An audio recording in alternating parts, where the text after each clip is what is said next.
ரூபாய் 13 லட்சமாக மாறிய கதை தான் இன்றைக்கி நம்ம கேட்க போகிறோம். ஒரு விதவை பெண் மளிகை கடைக்கு ரூபாய் எடுத்துகிட்டு போகிறா. நேற்று வாங்கின நான் பொருளுக்கு மீதி ரூபாய் கொடுக்க மறந்துட்டேன், அதை தான் எடுத்துகிட்டு வந்தேன் அப்படின்னு சொல்கிறா. உடனே மளிகை கடைக்காரர் கேட்குறாரு, ரூபாய் தானம்மா, நாளைக்கு நீங்கள் வரும்போது கொண்டு வந்திருக்கலாமே, அதுக்காக இவ்வளோ தூரம் வந்தீங்களா அப்படின்னு கேட்குறாரு.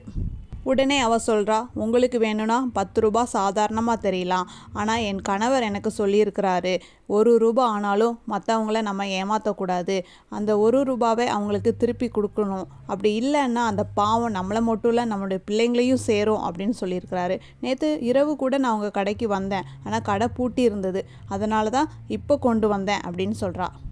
இந்த வார்த்தையை கேட்டதுமே அந்த கடைக்காரர் ஒரு ரூபாய் எடுத்துகிட்டு சந்தைக்கு வேகமாக ஓடுறாரு. அங்கே உள்ள ஒரு கடைக்காரரிடம், பிரகாசம், நேற்று நீ என் கடைக்கு வரும்போது அநியாயமாக ஒரு பொருளை ரூபாய்க்கு விற்றுட்டேன், அந்த காசை கொடுக்க தான் நான் வந்தேன் அப்படின்னு சொல்கிறாரு. உடனே அந்த பிரகாசம் சொல்கிறாரு, என்ன இந்த ரூபாய்க்காக இவ்வளோ தூரம் வந்தீங்களா, நாளைக்கு எப்போவாது பார்க்கும்போது என்னை கொடுத்துருக்கலாமே அப்படின்னு சொல்கிறாரு. உடனே அதுக்கு இந்த கடைக்காரர் சொல்கிறாரு, அதுக்குள்ளே எனக்கு ஏதாவது ஆயிட்டுனா அந்த பாவம் என் பிள்ளைங்களெல்லாம் சேரும், அதனால தான் இப்போவே ஓடி வந்தேன் அப்படின்னு சொல்கிறாரு. இந்த வார்த்தையை கேட்டதும் பிரகாசத்துக்கு மனசுக்குள்ளே ஒரு கலக்கம், அதையே பற்றி யோசிச்சுக்கிட்டே இருக்கிறாரு. இரவு முழுவதும் 2 நாளாக தூங்காமல் அதை பற்றி யோசிச்சுக்கிட்டே இருக்காரு பிரகாசம். அடுத்த நாள் இந்த பிரகாசம் வங்கிக்கு போகிறாரு. தன்னுடைய கணக்கில் இருந்து ஒரு 13 லட்சத்தை அவர் எடுக்கிறாரு. 13 லட்சத்தை எப்படியாவது தன்னுடைய நண்பர் வீட்டில் கொடுத்துடணும் அப்படின்னு நினைக்கிறாரு.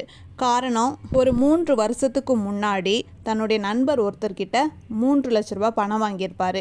ஆனால் அந்த நண்பர் திடீர்னு இறந்து போனதோ அந்த வீட்டில் உள்ளவங்க யாருக்குமே அவர் பணம் கொடுத்த விஷயம் தெரியாது.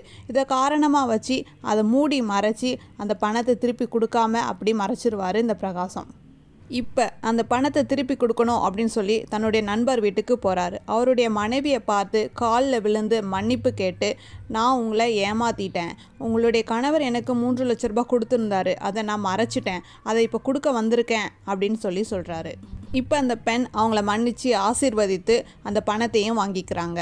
அந்த பெண் கணவர் இறந்ததுக்கப்புறமா வீட்டு வேலைகளை செஞ்சு தான் குடும்பத்தை நடத்திட்டு வந்தா.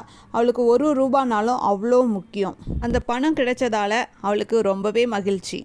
அந்த பெண் வேற யாரும் இல்லை, முதல்ல ஒரு ரூபாய் எடுத்துகிட்டு மளிகை கடைக்கு கொடுக்க போனாலே அந்த பெண்ணு தான்.